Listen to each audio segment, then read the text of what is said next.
का जो election department है ना, इलेक्शन डिपार्टमेंट, ईडी, पूरी सरकार ही चल रही है ईडी और सीडी पे। या तो ईडी भेजते हैं या सीडी भेजते हैं।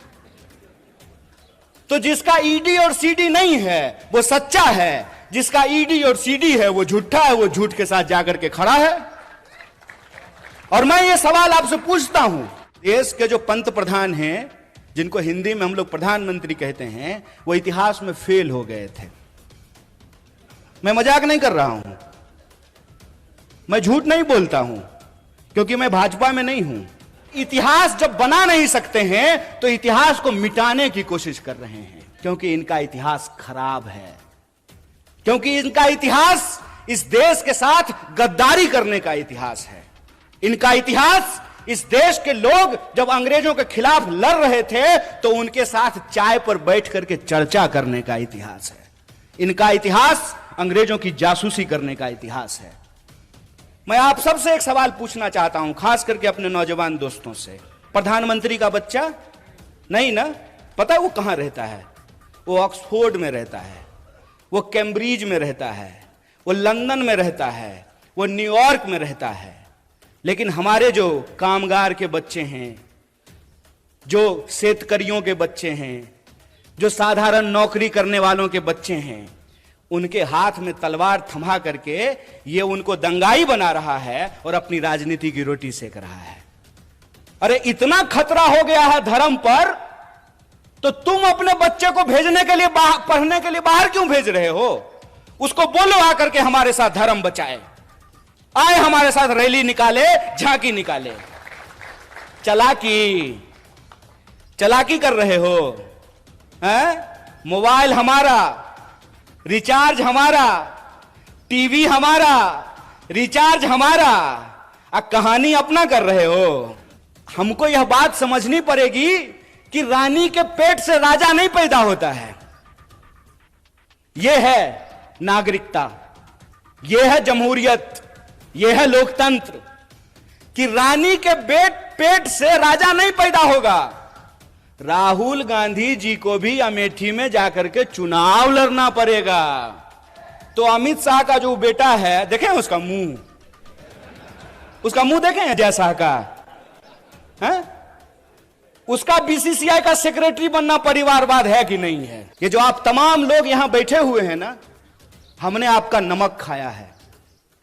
आप जो टैक्स देते हैं, उस टैक्स के पैसे से हमने दिन रात पढ़ाई करके पीएचडी की है। हमारा बाप अमित शाह थोड़ी था कि हम बीसीसीआई के सेक्रेटरी बन जाएंगे।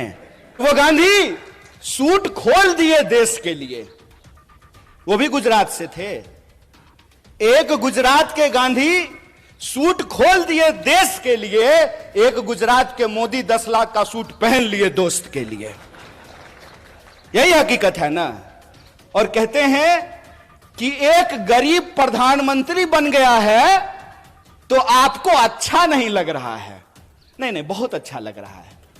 बस हम ये चाहते हैं कि जैसे आप गरीब हैं ना, वैसा ही गरीब इस देश का हर कोई बन जाए। हर कोई वैसा ही गरीब बन जाए कि चढ़ने के लिए उसके पास 8,500 करोड़ का हवाई जहाज हो, 15 करोड़ का कार हो, 10 लाख का सूट हो, 5 लाख का चश्मा हो, 2.5 लाख का कलम हो। हम चाहते हैं कि ऐसी गरीबी पूरे देश को मिल जाए। चोरी, इसको चोरी कहते हैं। इन पुराना हिंदी सिनेमा देखिएगा ना, तो उसमें अभी भी तांगा है। शोले फिल्म जाके देख लीजिएगा, बसंती का एक तांगा है, धन्नो।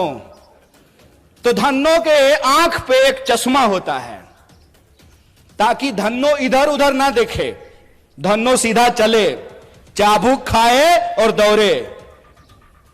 ये हमारे साथ वही व्यवहार कर रहे हैं। हमारी और आपकी एकता इस देश में परिवर्तन की नई इबादत लिख सकता है। इसीलिए जो हमारे मन की बात है, वो मन की बात आपके जो मन में है वो बिल्कुल एक सा है। क्योंकि हमारा यह मानना है कि हम देश के किसी भी इलाके में रह रहे हों, चाहे उत्तर में रह रहे हों या दक्षिण में, पूरब में रह रहे हों या पश्चिम में, हमारा पूरा देश आज विभिन्न तरह की समस्याओं से घिरा हुआ है। अगर इन समस्याओं से हम निजात पाना चाहते हैं तो हमारे और आपके बीच में संवाद होना बहुत जरूरी है। और उसी संवाद के सिलसिले में मैं दो चार बातें आपसे करना चाहता हूं। मैं मार्गदर्शन करने के लिए आपका नहीं आया हूं, आपसे मार्गदर्शन प्राप्त करने के लिए आया हूं। आप सब लोग रोज न्यूज देखते होंगे, आपके व्हाट्सएप पे रोज कोई ना कोई मैसेज आता होगा। यहां नौजवान सब बैठा हुआ है, क्या व्हाट्सएप पे कभी मैसेज आया है कि नेहरू जी मुसलमान हैं? आया है कि नहीं आया है? आया है ना।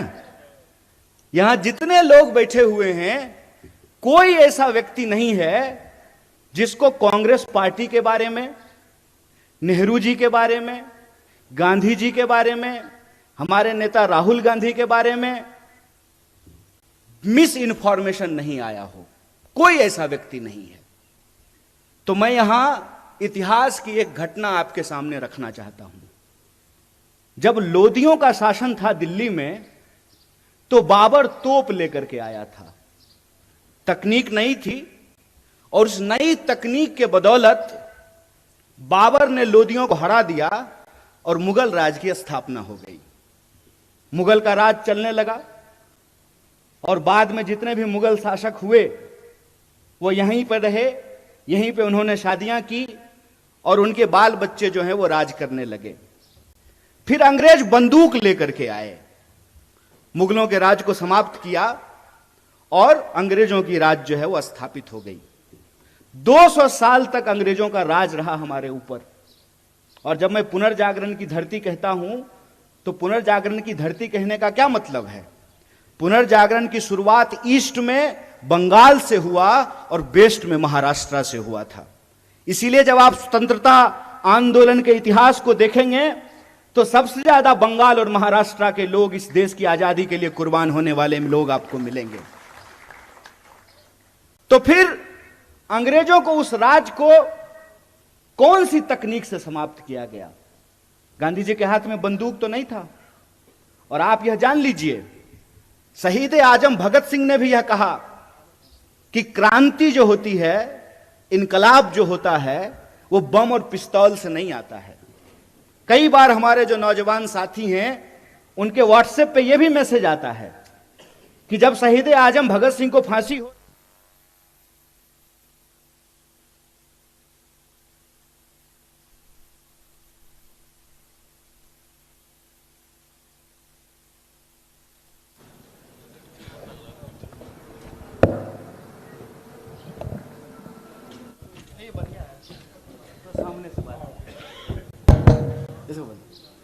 ये अच्छा हो गया।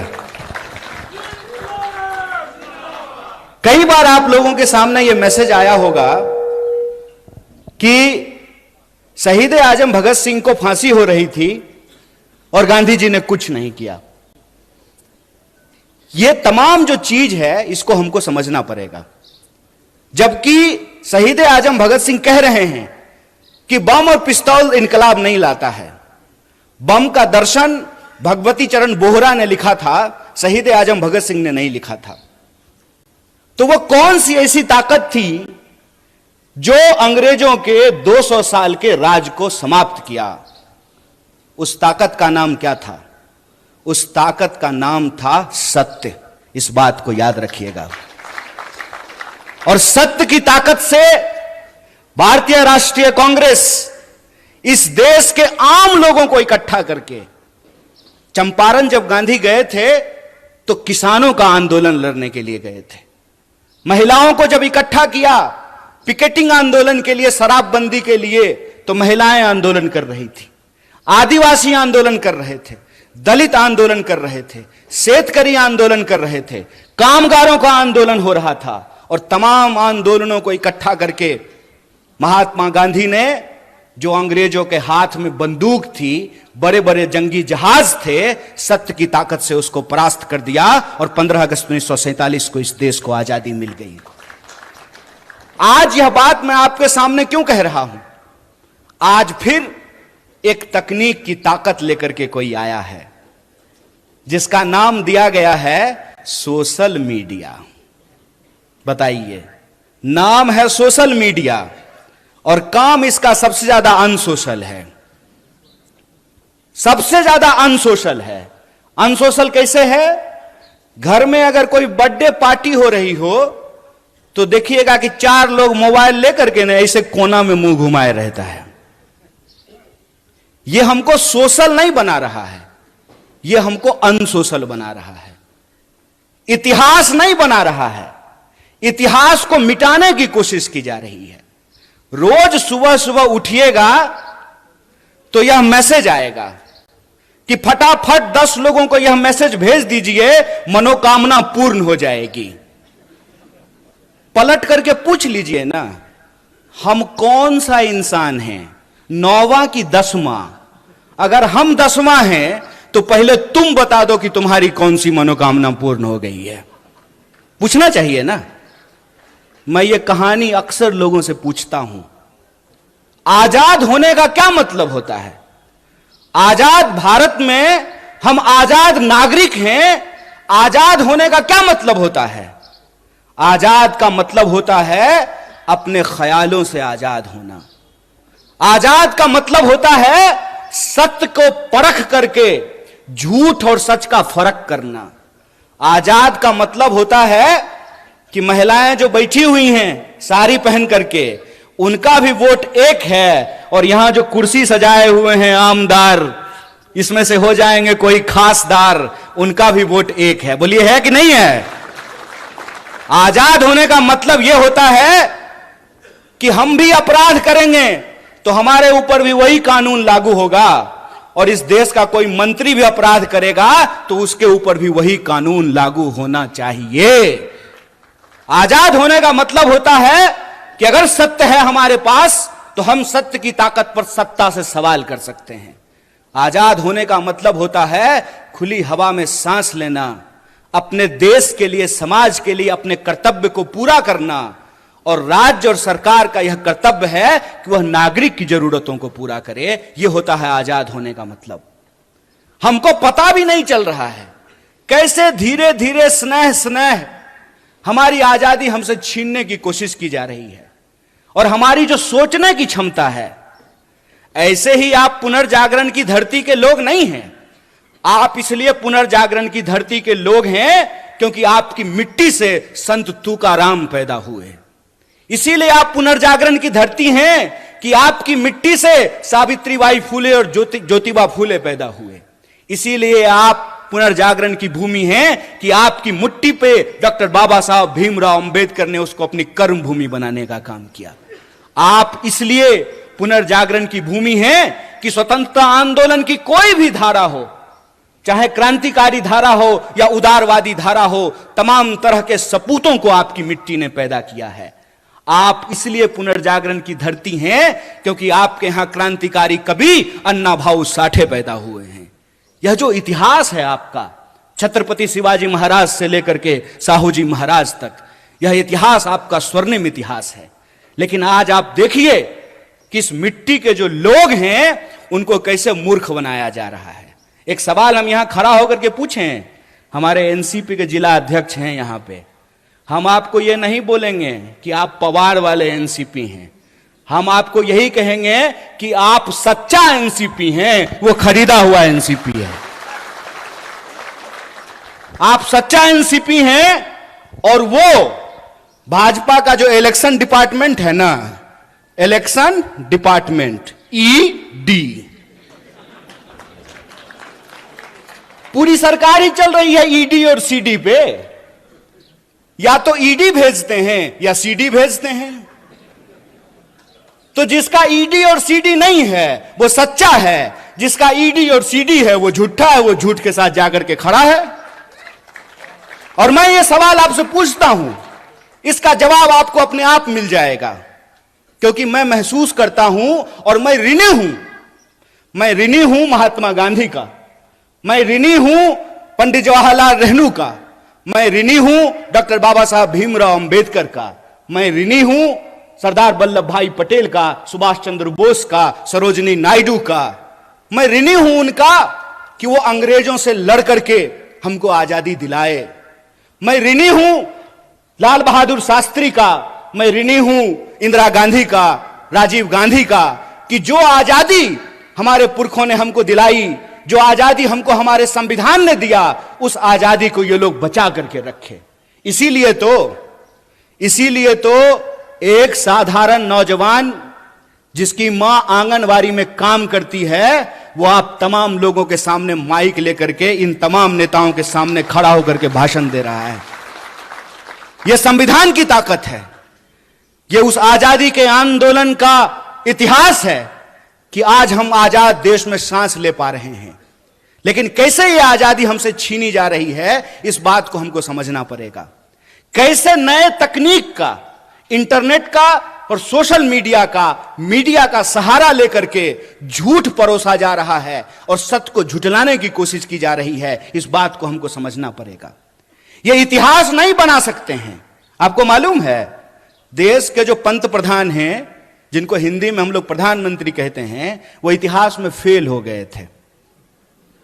मैं मजाक नहीं कर रहा हूं, मैं झूठ नहीं बोलता हूं, क्योंकि मैं भाजपा में नहीं हूं, मैं सच बोल रहा हूं। वो इतिहास में फेल हो गए थे।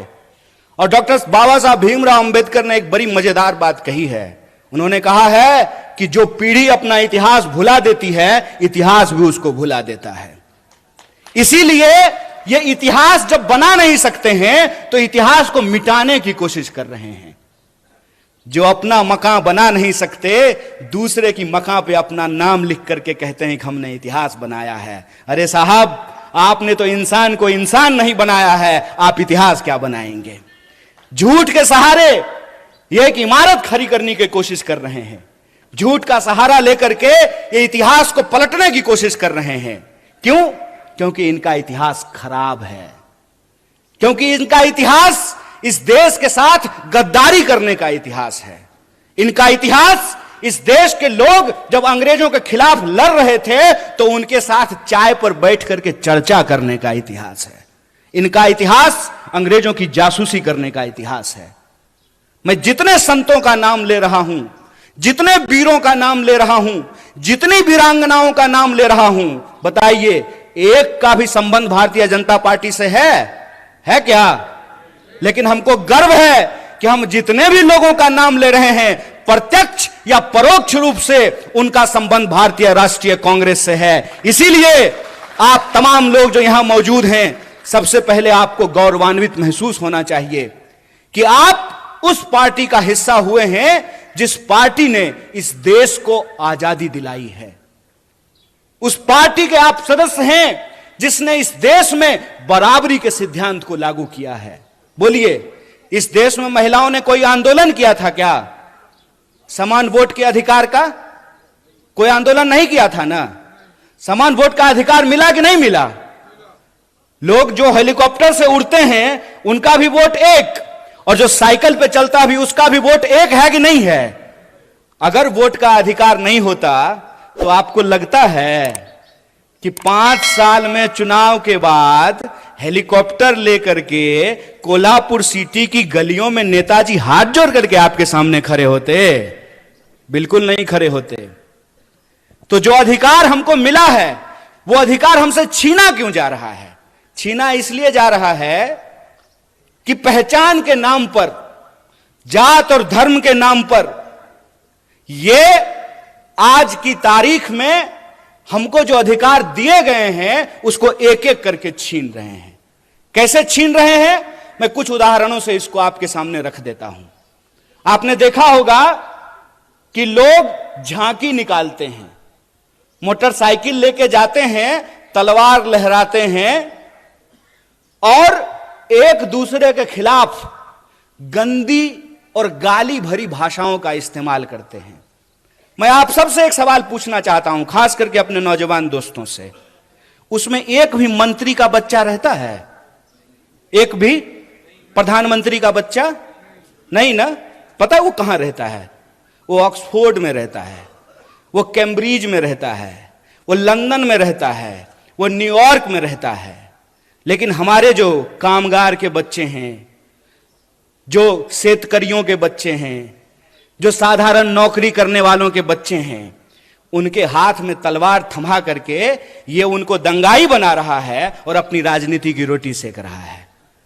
अरे इतना खतरा हो गया है धर्म पर, तो तुम अपने बच्चे को भेजने के लिए पढ़ने के लिए बाहर क्यों भेज रहे हो? उसको बोलो आकर के हमारे साथ धर्म बचाए, आए हमारे साथ रैली निकाले, झांकी निकाले।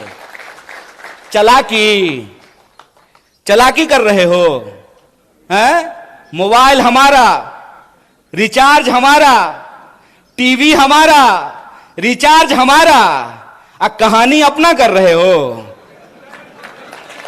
इस बेईमानी को आप समझिए। धर्म अगर बचाना जरूरी है तो खाली हम क्यों बचाएंगे? स्मृति ईरानी की बेटी गोवा में रेस्टोरेंट खोलेगी नहीं, और हम लोग मोटरसाइकिल लेकर के अपना तेल भरवा करके जय श्री राम। अरे राम जी जिंदाबाद हैं, जय जय है श्री राम का। कल भी था, आज भी है, आगे भी रहेगा। ये नया फैशन कैसे शुरू हुआ है? ये खेला क्या है? इस खेला को हमको समझना पड़ेगा। ये नया फैशन इसलिए शुरू हुआ है कि हमारे इतिहास से ही, हमारे इतिहास को हमारी स्मृति से मिटाने की कोशिश की जा रही है। यह आजादी हमको कैसे मिली, इस देश का निर्माण कैसे हुआ, संविधान कैसे बना, हम और आप प्रजा से नागरिक कैसे बने। हम नागरिक हैं आज हमको यह बात समझनी पड़ेगी कि रानी के पेट से राजा नहीं पैदा होता है। यह है नागरिकता, यह है जमहूरियत, यह है लोकतंत्र, कि रानी के पेट से राजा नहीं पैदा होगा। राहुल गांधी जी को भी अमेठी में जाकर के चुनाव लड़ना पड़ेगा। बोलिए, लड़ना पड़ेगा ना? ये लोकतंत्र है। एक बात बताइए, इंदिरा जी चुनाव नहीं लड़ी थी? लड़ी थी ना। राजीव जी चुनाव नहीं लड़े थे? लड़े थे ना। राहुल जी चुनाव लड़ रहे हैं ना। राहुल जी चुनाव जीत करके पार्लियामेंट में है ना। और प्रियंका जी चुनाव नहीं लड़ी हैं तो पार्लियामेंट में है क्या? तो यह परिवारवाद की नई कहानी हमको सुना रही है। तो आप सब अपने मन में विचार कीजिए। आजाद होने का मतलब है आजाद ख्याल से प्रश्न करना। मैं मंच पे खड़ा हूं तो मैं जो भी बोलूंगा उसको आप यूं ही सच मत मान लीजिए। आप अपने मन में विचार कीजिए कि अगर भाजपा कहती है कि राहुल गांधी जी का सांसद बनना परिवारवाद है, तो अमित शाह का जो बेटा है, देखें उसका मुंह देखें जय शाह का है? उसका बीसीसीआई का सेक्रेटरी बनना परिवारवाद है कि नहीं है? और ज्योतिरादित्य सिंधिया जब यूपीए में मंत्री थे, उनके पिताजी भी मंत्री थे, माधवराव सिंधिया। तो जब तक वो कांग्रेस में थे तब तक परिवारवाद था, और जो ही मोदी जी के बगल में जाकर के बैठ गए हैं तो ताली बजा रहे हैं। आहा, उनकी सूरत देख रहे हैं। इतना मूर्ख हैं हम लोग, इतना मूर्ख बनाएंगे ये हमको कि हमारी पार्टी में परिवारवाद है। जो ही आप आरएसएस में शामिल हो जाइएगा तो वो संघ परिवारवाद हो जाता है। अगर परिवारवाद गलत है चचा, तो संघ परिवारवाद भी गलत है। ऐसा नहीं होगा कि हमारे लिए परिवारवाद गलत है और आपके लिए परिवारवाद सही हो जाएगा। मैं ये एग्जाम्पल हमेशा लोगों को देता हूं कि सोनिया जी का कांग्रेस में होना और राजीव जी का कांग्रेस में होना परिवारवाद है, तो मेनका गांधी जी का और वरुण गांधी जी का भाजपा में होना परिवारवाद कैसे नहीं है? बताइए, बोलिए। बेवकूफ बना रहे हो। तुम्हारा खेल हम समझते हैं, और इसका खेल जानते हैं हम क्यों समझते हैं? क्योंकि हमारे जैसे लोग राजनीति को कभी अपना कैरियर नहीं समझते हैं। हमने, और ये मैं पब्लिकली बोल रहा हूं आपके सामने, ये जो आप तमाम लोग यहां बैठे हुए हैं ना, हमने आपका नमक खाया है। आप जो टैक्स देते हैं, उस टैक्स के पैसे से हमने दिन रात पढ़ाई करके पीएचडी की है। हमारा बाप अमित शाह थोड़ी था कि हम बीसीसीआई के सेक्रेटरी बन जाएंगे, हैं? तो जब हमने आपका नमक खाया है तो हम जानते हैं इस देश की हकीकत क्या है। इस देश की हकीकत यह है कि महात्मा गांधी विदेश में पढ़ाई किए, बैरिस्ट्री की पढ़ाई किए थे। बैरिस्ट्री की पढ़ाई करके वो भारत आए और मोहनदास करमचंद गए बिहार, और बिहार में किसान के आंदोलन में शामिल हुए चंपारण में, और बिहार के किसानों ने करमचंद को महात्मा गांधी बना करके भेज दिया। और वो गांधी सूट खोल दिए देश के लिए। वो भी गुजरात से थे। एक गुजरात के गांधी सूट खोल दिए देश के लिए, एक गुजरात के मोदी 10 लाख का सूट पहन लिए दोस्त के लिए। यही हकीकत है ना। और कहते हैं कि एक गरीब प्रधानमंत्री बन गया है तो आपको अच्छा नहीं लग रहा है। नहीं नहीं, बहुत अच्छा लग रहा है। बस हम ये चाहते हैं कि जैसे आप गरीब हैं ना, वैसा ही गरीब इस देश का हर कोई बन जाए। हर कोई वैसा ही गरीब बन जाए कि चढ़ने के लिए उसके पास 8,500 करोड़ का हवाई जहाज हो, 15 करोड़ का कार हो, 10 लाख का सूट हो, 5 लाख का चश्मा हो, 2.5 लाख का कलम हो। हम चाहते हैं कि ऐसी गरीबी पूरे देश को मिल जाए। चोरी, इसको चोरी कहते हैं, इसको बेईमानी भी कहते हैं, इसको कहते हैं आंख में झूठ झोंकना। और ये हमारे आंख में झूठ झोंक रहे हैं। हमको यह बात समझनी पड़ेगी कि आज हमारे मुल्क में हमारी सबसे बड़ी समस्या क्या है, हम किन समस्याओं से जूझ रहे हैं और किस तरीके से हमारा ध्यान भटकाया जाता है। आजकल तो तांगा नहीं चलता है, अब तो तांगा चलना बंद हो गया है। लेकिन पुराना हिंदी सिनेमा देखिएगा ना, तो उसमें अभी भी तांगा है। शोले फिल्म जाके देख लीजिएगा, बसंती का एक तांगा है, धन्नो। तो धन्नो के आंख पे एक चश्मा होता है ताकि धन्नो इधर उधर ना देखे, धन्नो सीधा चले, चाबुक खाए और दौड़े। ये हमारे साथ वही व्यवहार कर रहे हैं। हमसे टैक्स लेते हैं, टैक्स के पैसे से अपने दोस्त का कर्जा माफ करते हैं। हम खून पसीने की कमाई राष्ट्रीय बैंकों में जमा करते हैं। किसान अगर ट्रैक्टर का लोन ना चुकता करे तो किसान के ऊपर ट्रैक्टर चढ़ा देते हैं। लेकिन 12 लाख करोड़, कितना था बंटी भाई, 12 लाख करोड़ अपने दोस्तों का कर्जा माफ कर देते हैं। कहते हैं कि इस देश में शिक्षा देने के लिए पैसा नहीं है, लगातार एजुकेशन के बजट को कम किया जाता है। लेकिन आपको मालूम है, नेताजी सब रहने के लिए, और अभी बंटी भाई और पीएन पाटिल भाई आपस में बात कर रहे थे कि जो बढ़िया हिंदी बोलेगा वो दिल्ली जाएगा। जो भी जाए, जिसको भी आप भेजिए, लेकिन जब आप दिल्ली जाइएगा ना तो 20,000 करोड़ का महल बना है आप लोगों के लिए। कितना? 20,000 करोड़।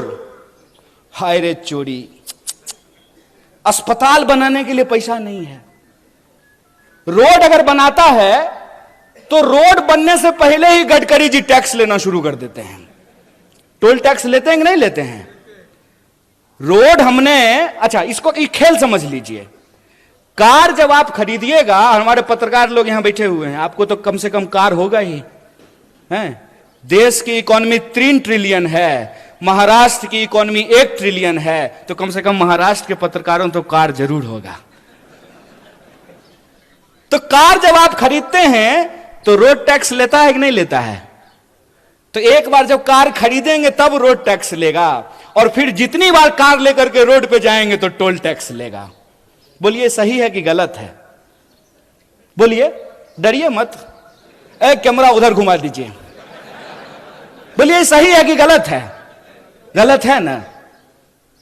ये कैसा विकास है कि हमारा जो है ना शरीर से सिरिंज लगा करके खून खींचते रहता है रोज।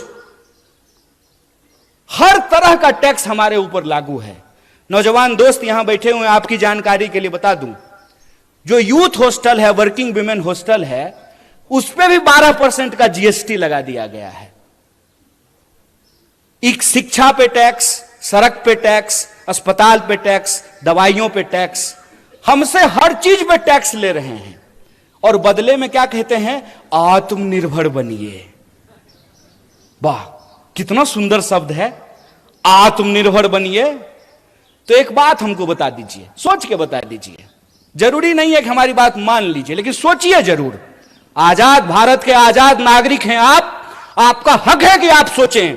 और उसमें भी आप महाराष्ट्र के हैं। आप आज सोचेंगे, भारत उसको कल सोचेगा। इसलिए आपको जरूर सोचना चाहिए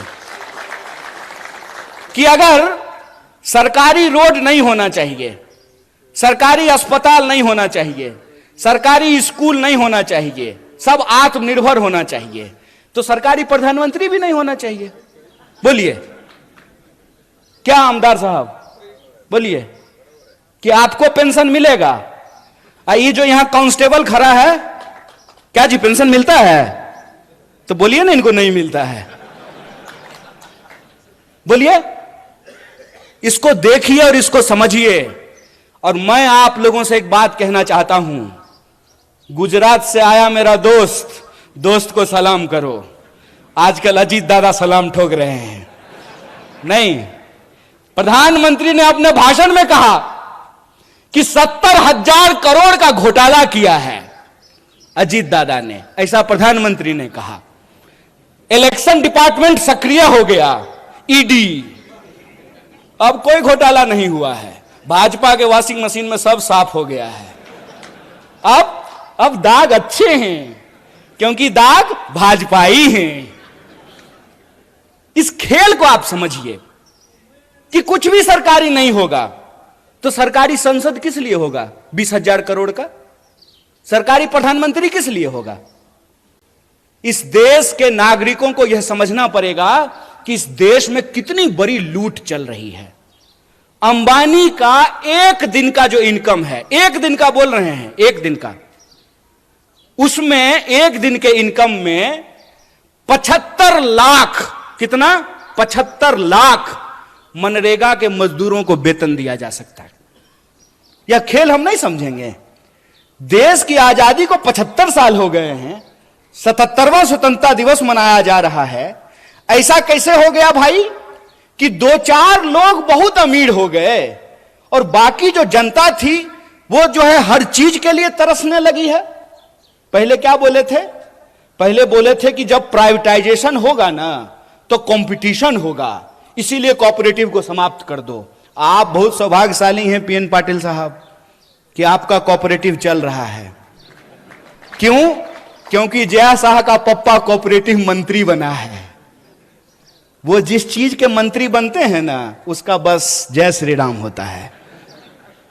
वो आजकल गृह मंत्री हैं। गृह मंत्री का काम है देश की कानून व्यवस्था को सुरक्षित रखना। मणिपुर में कानून व्यवस्था सुरक्षित था, आप लोगों ने देखा कि नहीं देखा? पुलिस थानों पे हमले हुए, हथियार लूट लिए गए, गोली लूट लिया गया, महिलाओं को निर्वस्त्र करके घुमाया गया। क्यों? क्योंकि गृह मंत्री जी अपनी ड्यूटी पे लगे हुए थे। प्रधानमंत्री 22-22 घंटा काम करते हैं, तब जाकर के देश की यह हालत पहुंची है कि इस देश में 5.5 लाख इंजीनियर हर साल पैदा होते हैं और 1.5 लाख लोगों को भी नौकरी नहीं मिलती है।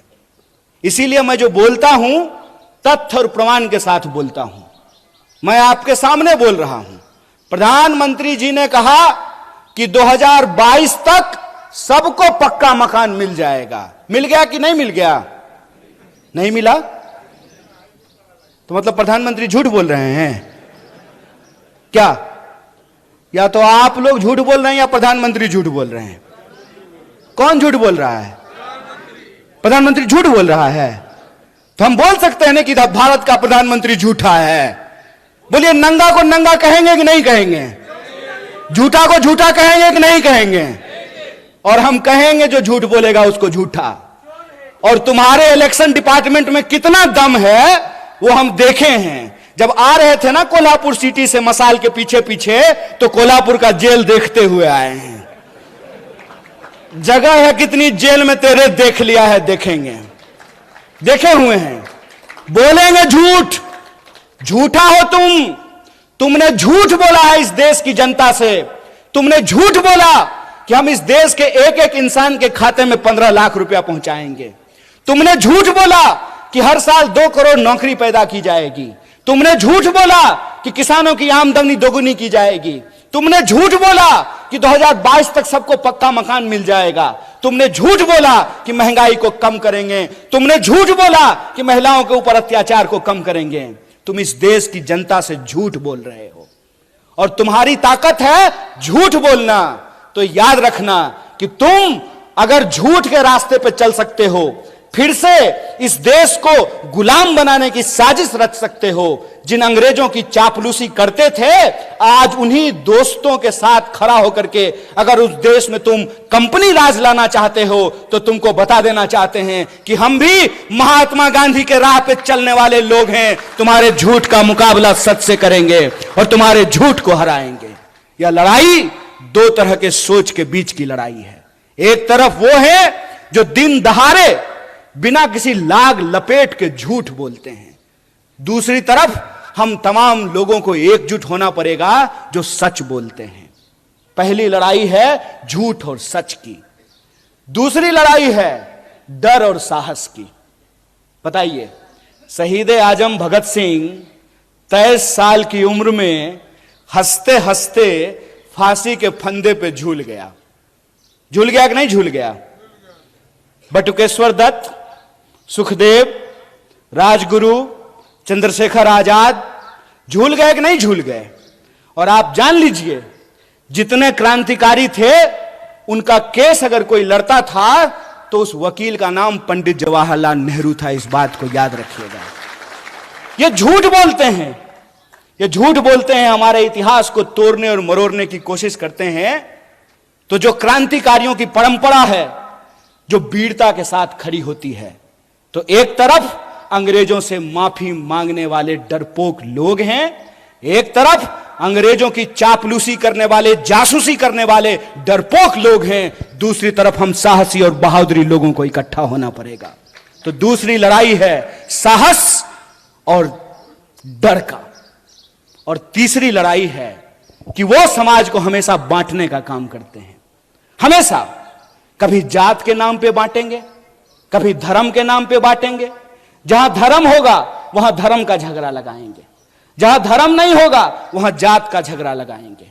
आप मणिपुर का उदाहरण देख लीजिए, वहां आपस में लोगों को लड़ा रहे हैं कि नहीं लड़ा रहे हैं। आप हरियाणा का उदाहरण उठा करके देख लीजिए, वहां कैसे लोगों को लड़ाने की कोशिश की गई। आप उत्तर प्रदेश देख लीजिए, आप महाराष्ट्र देख लीजिए।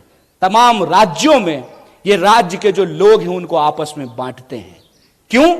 क्योंकि अंग्रेजों से इन्होंने एक चालाकी सीखी है, फूट डालो राज करो।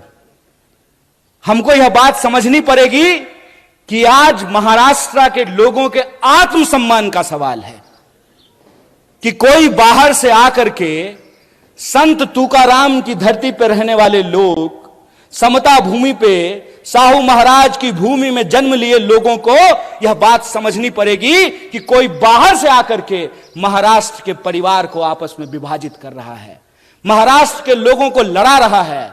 यह मामला शिवसेना, एनसीपी और कांग्रेस का नहीं है, यह मामला सच और झूठ का है, और महाराष्ट्र के लोगों को सच के साथ खड़ा रहना पड़ेगा। अगर कोई गलत है तो वो गलत है, वो भाजपा में जाने से ठीक नहीं हो जाता है। ये पहले क्या करते हैं, ये पहले ईडी भेजते हैं, इलेक्शन डिपार्टमेंट पहले जाता है, नेता को डराता है। अगर नेता डर गया तो तुरंत उसको भाजपा का खेस पहना करके उसके सारे अपराध को माफ करके, जैसे मान लीजिए पीएन पाटिल साहब और बंटी जी यहां बैठे हुए हैं, इनके घर पे भी कोई आया था मेहमान, इनको डराया था, तो जो ही ईडी जाती है तो ये चिल्लाना शुरू कर देते हैं, चोर है, चोर है, चोर है। डर करके जो ही अगर ये भाजपा में गए, साधु है, साधु है, साधु है, संत है, महात्मा है। अरे कमाल बात है भाई, ये आपकी आंख के सामने हो रहा है। इसीलिए मैं आपको कह रहा हूं, 3-4 राज्य बहुत महत्वपूर्ण है। एक तो आप सब लोग हैं ही महाराष्ट्र के, दूसरा जहां से मैं आता हूं बिहार। बिहार, बंगाल और महाराष्ट्र जय शाह के पप्पा का धड़कन बढ़ा दिया है। ऊपर नीचे चल रहा है उनका ब्लड प्रेशर कि क्या होगा अगर यहां पे इनका झूठ का पर्दाफाश हुआ तो यह नकली चाणक्य का बैंड बजने वाला है। इसीलिए मैं आपको कह रहा हूं कि यह मामला महाविकास अघाड़ी का नहीं है, यह मामला महाराष्ट्र के आम लोगों के आत्मसम्मान का है कि आप किसी को चुन करके, किसी पार्टी का प्रतिनिधि बना करके आप भेजते हैं अपना प्रतिनिधित्व करने के लिए विधानसभा या विधान परिषद या संसद में। उधर से उसका इलेक्शन डिपार्टमेंट आता है, 3-4 बार छापा मारता है। नेताजी अगर डर गए तो भाजपा ही हो लिए, अगर नहीं डरे तो कांग्रेस में रहे। तो आपको यह तय करना पड़ेगा कि इसका मुकाबला किसको करना है। इसका मुकाबला दल को करना है कि इसका मुकाबला देश को करना है, इसका फैसला आपको लेना है। और हमको लगता है कि यह बड़ी साजिश है। यह बड़ी साजिश इसलिए है कि इस देश में विपक्ष को इसलिए खत्म कर देना चाहते हैं ताकि देश के नाम पे जो इनके दोस्त की लूट है उस पर कोई सवाल ना खड़ा कर सके। आप सब में से बहुत सारे लोग यहां जो बैठे हुए हैं, मुझे मालूम है कि आपको व्हाट्सएप पे मेरे लिए भी मैसेज आया होगा। जानते हैं हमको क्या बोलते हैं? टुकड़े टुकड़े गैंग। जब ये बोलते हैं तो खुद ये नहीं सोचते हैं कि ये अपने ही गृह मंत्री को निकम्मा बोल रहे हैं। बोलिए किसकी सरकार है देश में? भाजपा की। महाराष्ट्र में किसकी सरकार है? भाजपा की। क्या जी पुलिस वाले भैया सब ठीक है ना? है हिम्मत, है हिम्मत, करोगे कुछ? हमारा कुछ नहीं कर सकते हो क्योंकि हम तुम्हारे इलेक्शन डिपार्टमेंट से नहीं डरते हैं। मेरा कुछ नहीं कर सकते हो। इसीलिए खड़ा होकर के पब्लिकली पूरी की पूरी भाजपा के झूठों की जमात को चैलेंज करते हैं कि अगर हमने गलत किया है तो चौराहे पे खड़ा करके तुम मुझे गोली मार सकते हो, लेकिन अगर तुम गलत कर रहे हो तो इस बात को याद रखना कि तमाम धन दौलत और गोला बारूद के बावजूद इस देश में तुम सत्य की आवाज को नहीं झुका सकते हो। हम कसम खाते हैं, महाराष्ट्र का इस महान भूमि पे कसम खाते हैं कि कांग्रेस का एक एक कार्यकर्ता राजीव गांधी को याद करते हुए यह संकल्प लेता है कि इस देश में सद्भावना को हम बचा करके रखेंगे, तुम्हारी पूरी ताकत को परास्त करेंगे। इस बात को याद रखना है। हिम्मत, डरा लोगे? याद रखना, जिस इंसान के पास विचार की ताकत होती है, जिस दल के पास विचार का इतिहास होता है, उस दल को तुम झुका नहीं सकते हो। जानते हैं मोदी जी सुबह सुबह 15 अगस्त को उठ करके तैयार होकर के बढ़िया सूट वूट पहन करके बाल वाल सेट करा लिए थे। बुढ़ापे में भी जो है बाल का बहुत ध्यान रखते हैं। और वहां गए और जाते ही झूठ बोलना शुरू कर दिया। ये क्यों बार बार परिवारवाद बोल करके कांग्रेस पे हमला करते हैं? इसकी क्या वजह है? इसकी वजह यह है कि इनको मालूम है कि ये जिस व्यक्ति को अपना दुश्मन चुन लिए हैं ना, पहली बात तो ये वो व्यक्ति इनको अपना दुश्मन मानता ही नहीं है, क्योंकि ये आदमी ही उस लेवल के नहीं है। सच बात बता रहे हैं आपको। और दूसरा, इन्होंने सब कुछ कर लिया, खरीदने की कोशिश कर ली, डराने की कोशिश कर ली, सब कुछ करने के बाद ये इस नतीजे पर पहुंचे हैं, भाई ये इंदिरा गांधी का पोता है, मर जाएगा, झुकेगा नहीं। जिस परिवार ने इस देश की एकता और अखंडता के लिए 2-2 प्रधानमंत्री की जान गंवाई हो, उसको टुकड़े टुकड़े गैंग बोलते हो। अरे जब बोलते हो ना तो शर्म से तुम्हारा जुबान कट जाना चाहिए अपने आप। अगर शर्म होती ना तो यह बोलने की हिम्मत नहीं करते। नेहरू के बारे में व्हाट्सएप मैसेज फैलाते हो कि नेहरू ने इस देश को बर्बाद कर दिया। अगर नेहरू नहीं होते ना, एक इंसान को एक इंसान के वोट का अधिकार नहीं मिला होता ना, तो आपको लगता है मोदी जिस गर्व से कहते हैं कि मेरी मां बर्तन मांजती थी, तो बर्तन मांजने वाली का बेटा देश का प्रधानमंत्री बन पाता? संभव था ये? अगर कांग्रेस 70 साल तक इस देश की जमहूरियत को बचा करके नहीं रखती, तो जयशाह का बाप तरीपार होने के बाद देश का गृह मंत्री बन पाता? खेला कर रहे हो।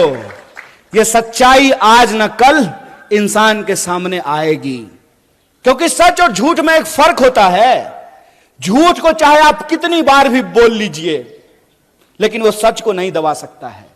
और सच की ताकत यह होती है कि आप उसको जितना दबाने की कोशिश कीजिएगा, अपने आप उठ करके वो सामने खड़ा हो जाता है। और आप देखिए कि जब राहुल जी कन्याकुमारी से भारत जोड़ो का संकल्प लेकर के चलना शुरू किए, तो भाजपा के नेताओं की धड़कन बढ़ने लगी और कहना शुरू करते हैं कि अरे भाई मान गए, ये आदमी तो पप्पू नहीं है।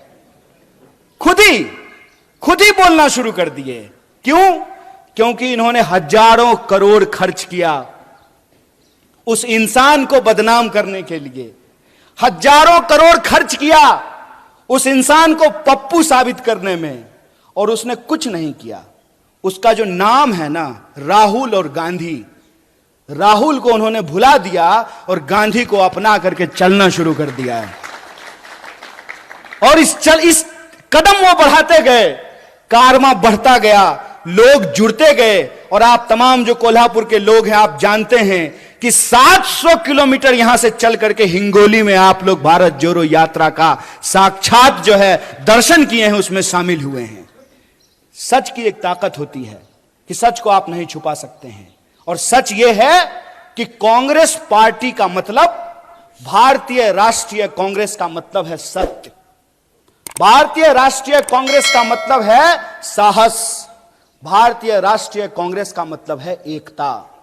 यह जो तीन चीज है, सत्य, साहस और एकता, यह हमारी पहचान है। झूठ, नफरत और विभाजन, यह उनकी पहचान है। इस बात को हमको समझना पड़ेगा। यह लड़ाई इस मुल्क में दो सोच की लड़ाई है। आपको तय करना है कि आप सच के साथ खड़े हैं कि झूठ के साथ खड़े हैं। बताइए, समता भूमि के तमाम नागरिकों से मैं यह सवाल पूछना चाहता हूं कि आप सत्य के साथ खड़े हैं? नहीं, सत्य की आवाज थोड़ी और बुलंद होती है। सत्य के साथ खड़े हैं ना? अगर आप सत्य के साथ खड़े हैं तो यह जो नकली चाणक्य है ना, नकली चाणक्य को पहचानते हैं कि नहीं? अरे वही फादर ऑफ जयशाह, वो अपने आप को जो है चाणक्य कहते हैं। वो चाणक्य जो है ना, सूटकेस लेकर के घूमते रह जाएंगे। मुझे पूरा भरोसा है कि महाराष्ट्र के लोग इनके झूठ को धूल चटाएंगे, इनको जरूर हराएंगे। इस बात का हमको भरोसा है। और इस बार ये देखना ही नहीं है, इस बार यह नहीं देखना है कि किसका फेटा कैसा है, किसका कुर्ता कैसा है, किसका जो है सिंबल कैसा है। सिर्फ एक बात देखना है कि जो झूठ बोल रहा है, जो आपको डरा रहा है और जो नफरत फैला रहा है, वो भाजपाई है। जो सच बोल रहा है, जो लोगों की एकता की बात कर रहा है, क्योंकि एकता की बात गांधी करते थे। गांधी क्या कहते थे? गांधी कहते थे, रघुपति राघव राजा राम, पतित पावन सीता राम, ईश्वर अल्लाह तेरो नाम, सबको सन्मति दे भगवान। और यह जो सबको सन्मति का जो भाव है, वो सबको सन्मति का भाव सिर्फ गांधी का भाव नहीं है। वही भाव साहू जी महाराज का भाव है। वही भाव संत तुकाराम का भाव है। वही भाव डॉक्टर बाबा साहब भीमराव अंबेडकर का भाव है। वही भाव फूले का भाव है। वही भाव इस देश में नानक का भाव है, कबीर का भाव है। इस देश के भीतर जो त्याग और तपस्या का भाव है, वह भाव है सबको साथ लेकर चलने का भाव। और सबको साथ लेकर चलने की जो भावना है, कोल्हापुर के एक एक नागरिकों को इसके बारे में मालूम है, क्योंकि साहू जी महाराज ने किसी एक जाति के लिए नहीं बल्कि सभी जातियों के लिए छात्रावास का निर्माण कराया था। तो यह जो सबको साथ लेकर चलने का भाव है, यह जो एकता का भाव है, इस भाव को हमको बचाना है। जो प्रेम का भाव है उसको हमको बचाना है। जो सत्य के प्रति हमारी निष्ठा है उसको हमको बचाना है। और यह हमको इसलिए बचाना है कि जो पुरखों ने मिट्टी हमारे हाथ में सौंपी है, जो पुरखों ने संविधान हमारे हाथ में सौंपा है, जो पुरखों ने जमहूरियत और लोकतंत्र हमारे हाथ में सौंपा है, इसको हमको अपनी आने वाली पीढ़ी के लिए सुरक्षित रखना है, ताकि जब हम इस जमहूरियत को बचाएं तो कल को उस जमहूरियत को का इतिहास पढ़ने वाले यह लोग समझ सकें, पढ़ सकें कि देश की आजादी तो 47 में मिल गई, लेकिन उस आजादी को बचाए रखने का आंदोलन भी कांग्रेस पार्टी, भारतीय राष्ट्रीय कांग्रेस के नेतृत्व में चलाया गया। इस आजादी को हमको बचाना है। और जनता के जो मूल सवाल हैं उनकी कोशिश रहेगी कि वो इधर उधर की बात करेंगे, उनकी कोशिश रहेगी कि इतिहास का झूठ आपके सामने ला करके परोसेंगे, उनकी कोशिश रहेगी कि आपको डराने का कोशिश करेंगे। डर का मैसेज आता है कि नहीं आता है? डर का मैसेज आता होगा कि अब्दुल को 11 भाई बहन है, यह मैसेज आता है कि नहीं आता है? कल को अगर मुसलमान ज्यादा हो गए तो यहां संविधान समाप्त हो जाएगा और शरिया कानून लागू हो जाएगा। ऐसा मैसेज व्हाट्सएप पे आता है कि नहीं आता है? आता है ना। यह डर क्यों फैलाया जाता है? यह डर इसलिए फैलाया जाता है ताकि आप यह ना सोच सकें कि अंबानी की एक दिन की आमदनी में 75 लाख मनरेगा मजदूरों को वेतन दिया जा सकता है, ताकि आप यह ना सोच सकें कि अदानी के सेल कंपनी में 20,000 करोड़ किसके हैं, ताकि आप यह ना सोच सकें कि देश का 99% ठेका एक परिवार को दिया जा रहा है, ताकि आप यह ना सोच सकें कि परिवारवाद इधर गलत है और परिवारवाद उधर सही हो जाता है। अजीत दादा पवार जब महाविकास अघाड़ी में थे तो 75,000 करोड़ का घोटाला करने का आरोप प्रधानमंत्री ने लगाया। जी ही भाजपा में जाकर के शामिल हो गए तो इलेक्शन डिपार्टमेंट लगता है नींद की गोली लेकर के सो गया है, या हो सकता है अजीत दादा के घर का रास्ता भूल गया हो, उसको एड्रेस नहीं मालूम हो। ये जो खेल चल रहा है, इस खेल को हमको समझना पड़ेगा। वो हमको जाति और धर्म में उलझा करके हमारा वोट ले रहे हैं, और जब उनको गद्दी मिल रहे हैं तो अपने बच्चे को पढ़ने के लिए विलायत भेज रहे हैं और हमारे बच्चों को दंगाई बना रहे हैं। यह सवाल हमारे सामने गंभीर है और इस गंभीरता को हमको समझना पड़ेगा। और जो सद्भावना का संकल्प हमने राजीव जी को याद करते हुए खाई है, उस संकल्प को, उस कसम को हमको पूरा करना पड़ेगा। हम इंतजार नहीं करेंगे। अगर कोई इंसान किसी व्हाट्सएप ग्रुप में झूठ बोल रहा हो, उस झूठ का हमको मुकाबला करना पड़ेगा। किसी चाय की दुकान पे कोई नफरत फैला रहा हो, उस नफरत का हमको मुकाबला करना पड़ेगा। हमारे मोहल्ले में कोई अगर झगड़ा लगाने की कोशिश कर रही हो, उस झगड़े के खिलाफ हमको खड़ा होना पड़ेगा। किसी कमजोर के ऊपर कोई ताकतवर अगर अत्याचार कर रहा हो तो उस अत्याचार के ऊपर हमको खड़ा होना पड़ेगा। अगर हम ऐसा करते हैं तो मुझे लगता है यही महात्मा गांधी की राह पर चलना है, यही डॉक्टर बाबा साहब भीमराव अंबेडकर के राह पर चलना है। और अगर हम ऐसा करने में कामयाब होते हैं तभी हम राजीव गांधी को सच्ची श्रद्धांजलि दे पाएंगे, जब उनके द्वारा बनाए गए भारत का हम निर्माण कर सकें, उनके द्वारा जो भारत हमारे हाथ में सौंपी गई है उसका हम रक्षा कर सकें, और जो हमारी आने वाली पीढ़ी है उसको बेहतर भारत हम दे करके जा सकें, और हमारी आने वाली पीढ़ी कल को उन्हीं झगड़ों में नहीं उलझे जिन झगड़ों में हमारे पुरखे उलझे रहे हैं। हमको इस देश में दोबारा जात और धर्म का झगड़ा नहीं होने देना है, क्योंकि हमारे देश के संविधान की प्रस्तावना में यह लिखा हुआ है कि हम भारत के लोग हैं, और हम भारत के लोग हैं तो हम भारत के चाहे किसी भी हिस्से में रहे हो, इस मिट्टी से हमको प्यार है और इस मिट्टी को हमको हर हाल में सुरक्षित रखना है, एकजुट रखना है, और अपने आने वाली पीढ़ी को एक बेहतर देश और एक बेहतर समाज दे करके जाना है। इसी संकल्प के साथ एक बार पुनः पूरे मंच को आभार व्यक्त करते हुए, और आप इतनी देर तक हमारी वाणी को सुने, हमारी बात को सुने, आपको आभार व्यक्त करते हुए अपनी बात को खत्म करूंगा। शुक्रिया। इनकलाब जिंदाबाद। जय हिंद, जय महाराष्ट्र।